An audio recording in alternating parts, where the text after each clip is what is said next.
Okay, stop everything. What if I told you that George Washington, the guy on the dollar bill, secretly wrote one of the most fascinating brewing recipes in American history during a war? And here's the kicker. That actual handwritten recipe, it's still around. Like, it exists right now. You can go look at it today. It's sitting in the New York Public Library. And get this, in 2026, right now, a Brooklyn brewery just actually brewed it. After 269 years, they made Washington's exact recipe, and people are drinking it today. So today we're breaking down the real story, the actual recipe, the wild science behind how it works, why soldiers needed this stuff to survive, and honestly, was Washington actually any good at this? But before we dive in, drop a comment right now. I want to know, did you already know Washington brewed beer? Because most people have zero idea. And honestly, what you think you know about this guy is about to get a whole lot more interesting. Let's go.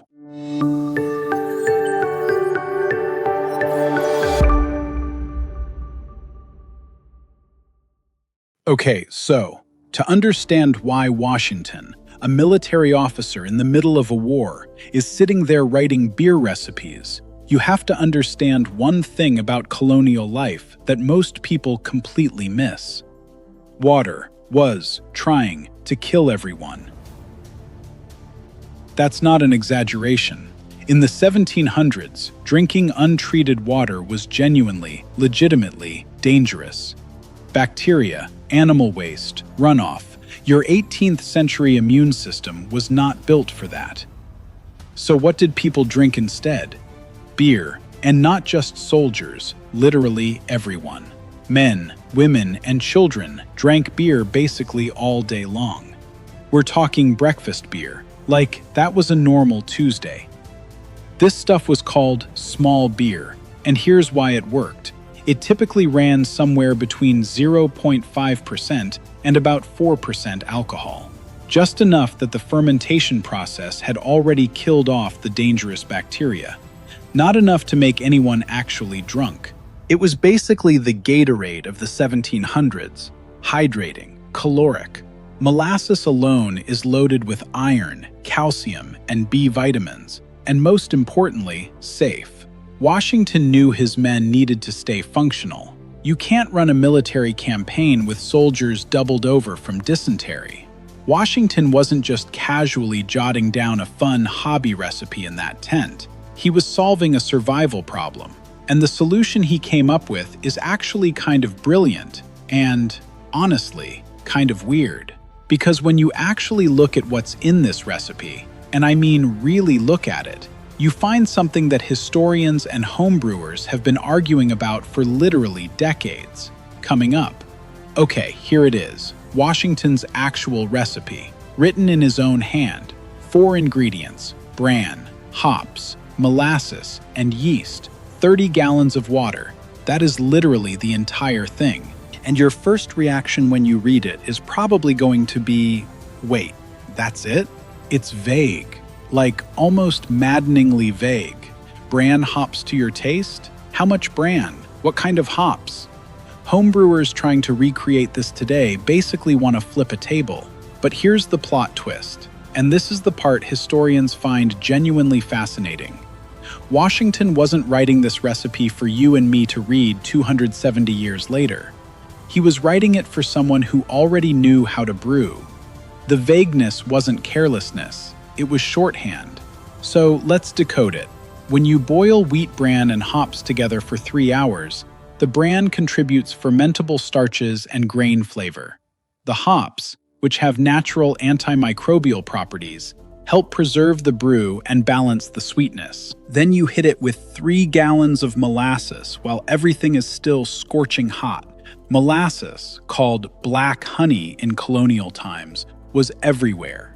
Cheap, widely available, and loaded with calories. It dissolves into the liquid and becomes the primary sugar source the yeast is going to eat. Now here's the moment where the actual science gets kind of wild. You let everything cool down to what Washington described as little more than blood warm. In modern terms, That's roughly 80 to 90 degrees Fahrenheit. Why does this matter so much? Because yeast is alive. The yeast wakes up, starts consuming the sugars, and produces alcohol and carbon dioxide as metabolic byproducts. That's fermentation.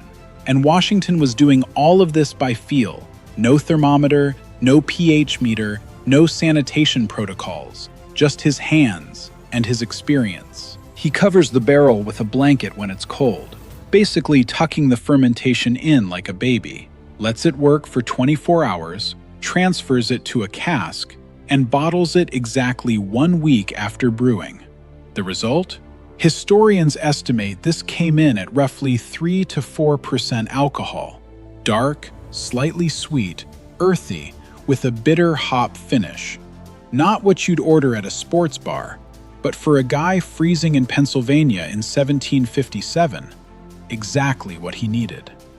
But here's where the story goes from interesting to genuinely insane. Because the 1757 small beer recipe, that's just the opening chapter of Washington's relationship with brewing and distilling. Fast forward, the Revolutionary War is won. Washington has served 2 terms as president.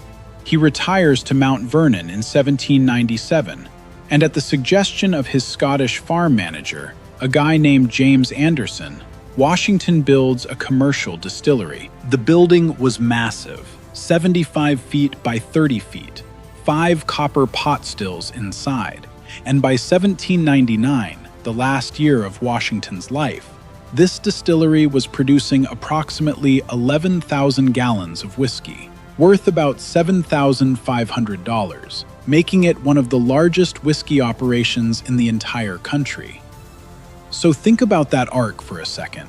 The kid who was scribbling a vague beer recipe in a wartime tent at age 25, understanding fermentation temperatures and sugar ratios completely by feel. That same person, 4 decades later, was running one of the most commercially successful distillery operations in early America. The knowledge compounded. Mount Vernon also had a separate brewhouse where beer was made for the Washington household table. And historians note it was likely also brewed by enslaved and hired workers for their own consumption.